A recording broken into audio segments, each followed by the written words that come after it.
right there is how you play incredibly below average golf.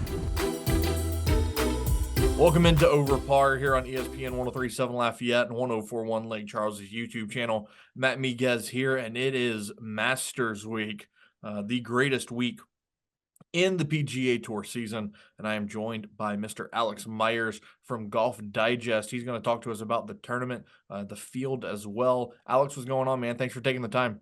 You got it. Like you said, biggest week of the year, no doubt about it. So let's start talking about Augusta National. Obviously, a course that is full of history. Even your casual golf fans know about Augusta National. What is the course? What's special about this course compared to others for people that may not be familiar?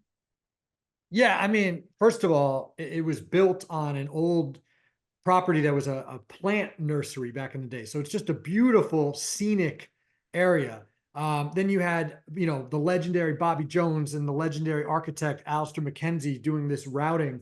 And it's, even the golf architect considers it one of the best layouts that you could have. So you have the beauty, the strategy. It was also, we think about TPC Sawgrass as kind of this, stadium course. It's actually called the stadium course, but Augusta National was really the first course built with fans in mind.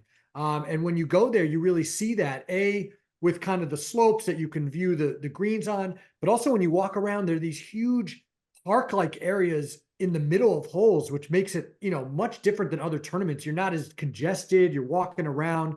It's just such a pleasurable event to be at. And then again, like you mentioned, it's when a tournament is at the same place every year, and now this is the 90th anniversary, not the 90th Masters, but the 90th anniversary of it being there.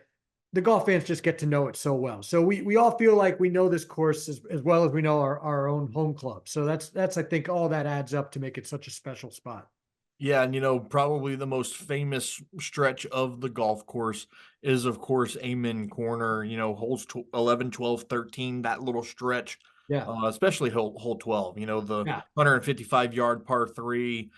You can really make or break your weekend on that hole right there. Just kind of talk to me about that stretch. And you talked about it being an old plant nursery. That's probably the most beautiful part of the golf course as well. Without a doubt. It's funny. Every year before I leave, and I've been fortunate enough to go to, I think this will be my 10th. I'm leaving early, 10th Masters, 3 as a fan and 7 working. Anyway, every day, every time before I leave, the last thing I do before I go back to the clubhouse or to the press center is I stand out there at the 12th hole and I try to take like a mental image in my head that I will remember, because it is so beautiful. It is so perfect of a setting. You cannot get a more perfect setting for at a golf course or any sporting event. So, but you're right. The beauty is there, but also the danger is lurking there with Rays Creek. And of course, the 11th hole, that approach shot with the pond on the left.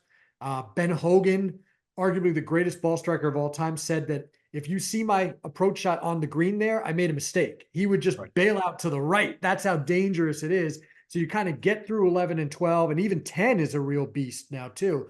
And then you get to 13, and that's where the scoring holes, you get some fireworks down the stretch. So, there's definitely parts of the course that can get you. That being an area. The 4th hole is always a really brutal par 4. But then you have those opportunities to score as well, make the birdies, make the eagles. And that's what makes it such an exciting tournament. And that's why, everyone always says that the Masters doesn't start till the back 9 on Sunday.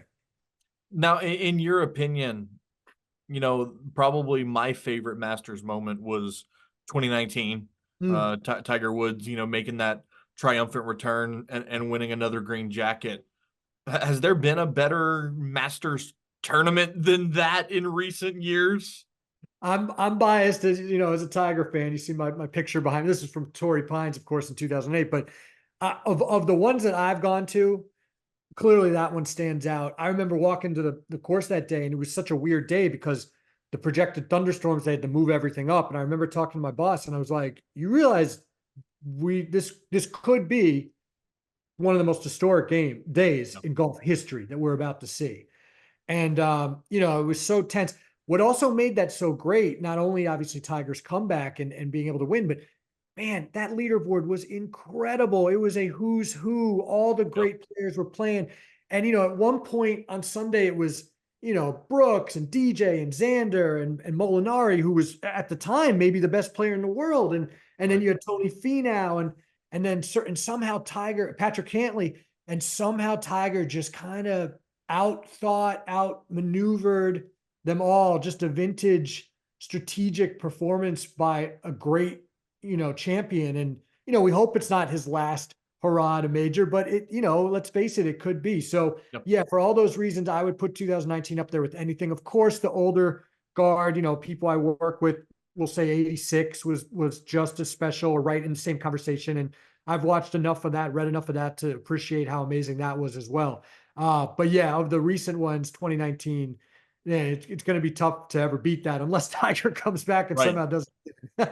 Now, in that same breath, has there, talking about a single shot at Augusta, the one that always comes to my head when I think about this is Bubba Watson's shot out of the pines on Sunday. I mean, that was just like, even now I watch that shot and just kind of sit there and go, how the hell did he do that? Yeah. For when, as soon as you said that, that's what popped into my head. And I can't, unfortunately, it's tied to as much of a great memory in golf history as it is. I had bet on Louis Oosthuizen. So I will remember thinking, this is over. Bubba is dead. And he hits that ball and you're like waiting. And the crowd, the patrons, they had no idea where it was going. I was watching this one on TV. And then all of a sudden it lands on the middle of the green. And like, it was literally like someone punched me in the gut. I was like, how in the world? And when you go there and you see it, anytime you walk down the 10th hole, you see people walk over to that area. They don't have anything really out there that demarks it, but you kind of know where it is. You walk over there and you just think, how in the world is it possible? Now, again, the only way someone could do that is if they were a lefty, like he is. But even still, it probably is the greatest shot of all time in golf history. If you really break it down, just in terms of difficulty and the situation, it was an amazing shot, no doubt. Chatting with Alex Myers here on OverPar. And, one other thing that's really special about Augusta National is, the atmosphere, right? It's a very hard tournament to get tickets to. It's a very hard tournament to even be credentialed for. Yeah. So like if you're picked to go to Augusta, like it's a big deal. And you go, and I read a statistic this morning that the tournament makes over $70 million on merchandise alone. On merchandise alone. If you see the lines there, and I saw some pictures today already, it's wild. And you think, oh, I'll get to the merchandise earlier. Oh, I'll get to the merchandise late. It doesn't matter. It doesn't matter. It doesn't matter. Now, apparently they put up a new one this time. I don't know how big it is, but they have two in the last, so they put the new press building, which is like the White House. I mean, it's the most spectacular building you've ever seen. And they tore down the old press building and they built this huge merch center. And that, I want to say that was back in 2018, maybe. And now they built another one that's out behind the, where is it? Behind the 7th hole. Anyway, they have huge places and there's big lines to get into all of them. And you feel like you're on a ride at Disney World because you're outside on the snake line and then you get inside and you're still snaking around back and forth to get into the thing. So yeah, it's they say it's a tradition unlike any other. It certainly is. It's got that allure. It's got the mystique that other sporting events don't have. And, no matter how many times you go there, myself included, like, you always have to go and get something. For sure. Yeah, for sure.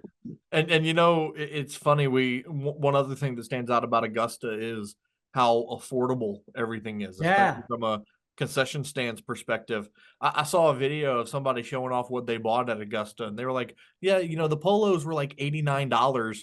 And I remember I went to the Houston Open 2 weeks ago. Yeah. And I said, well, 89 for a polo is cheaper than what they were selling them in Houston. Oh, I'm And sure. I'd Yeah. I'd rather a Masters polo than a Houston. Right. No offense to the Houston No Open, but offense. it's Yeah. the Masters. Right. Like $89. I'll pay $89 for a Masters polo every day and twice on Sundays. Right. Yeah. No, no, they don't kill you. I mean, it's, I would say pricing that you would maybe see at a clubhouse of like a country club or something, Yep. and of course there's different levels, they have the lower levels and then they go up to like the really fancy stuff, the Peter Millar stuff. But again, it's not like it's any different than if you bought that Peter Millar shirt really somewhere else and it's got the Masters logo. So yeah, it's not like they're trying to kill you. And you mentioned the concessions.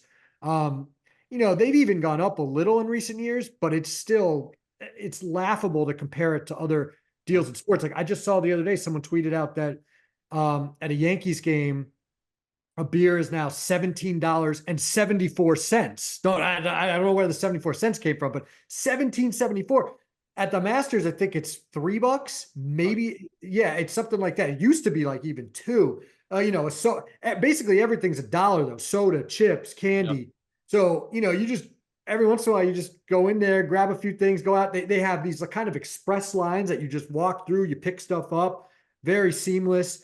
Again, just a different experience than you would expect at other tournaments and other sporting events. And yeah, part of that is, there aren't as many people there as at other golf tournaments. There still are a lot of people, but they're definitely more spaced out and definitely, yeah, it's definitely a lot more manageable than other places. All right, Alex, let's talk about the tournament itself. Obviously, with it being a major, there's going to be a lot of live guys Yeah. being allowed to play in it. Bryson DeChambeau, Phil Mickelson, John Rahm. What are your thoughts on the field? Who are some early favorites for you? Things like that. Yeah. So the one bet that I've made so far is I'm patting myself on the back. He'll never win now, but I did bet Joaquin Niemann at 55-1 a couple months ago when he was about to win his first live event of the year. And then he won the next week. And now he's down to like 20-1, 25-1. Right. I do have that ticket. Would I bet him at 20 or 25-1? Maybe not, but I might. And I have him at 55-1. So I like that.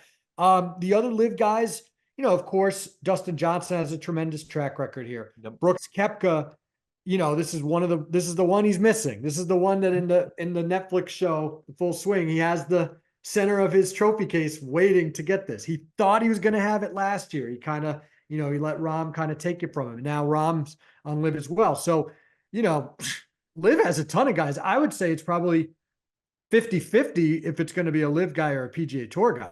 I mean, with the crop that they happen to have so many past Masters champs. I mean, even Phil Mickelson came out of nowhere last year to finish tied for second. So, I like those guys. I didn't even mention Cam Smith is one of my favorites. I know he had to withdraw last week with an illness. I'm hoping it's nothing serious. His odds went a little higher. I think he's now at 30-1, which is a pretty attractive price if he's healthy. So, certainly the live guys are going to be tough to beat.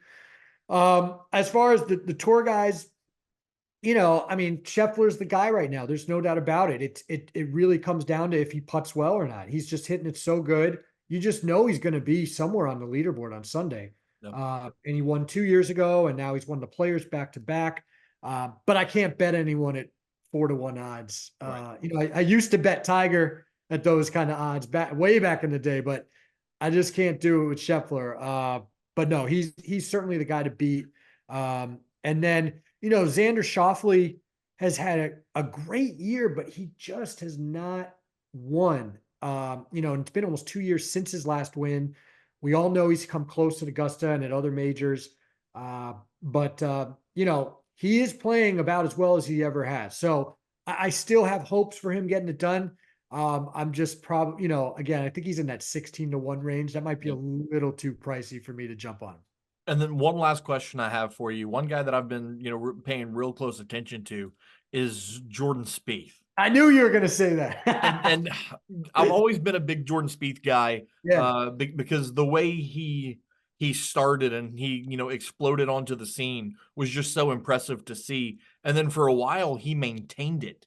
Yeah. But over the last, 2 years, Yeah. he's kind of been in a little bit of a rut. Can can Augusta be the course that he gets out of it? Yeah, it's crazy. He is maybe the most, the phrase "courses for horses." Him at Augusta, that's what that phrase was made for. And so I will never count him out. I mean, we saw last week what he's doing in San Antonio. I mean, hitting balls off the clubhouse and into the gutter. I mean, crazy stuff. He is all Right. over the place. But for some reason at Augusta, he's able to, that's one of the reasons why so many people love that course.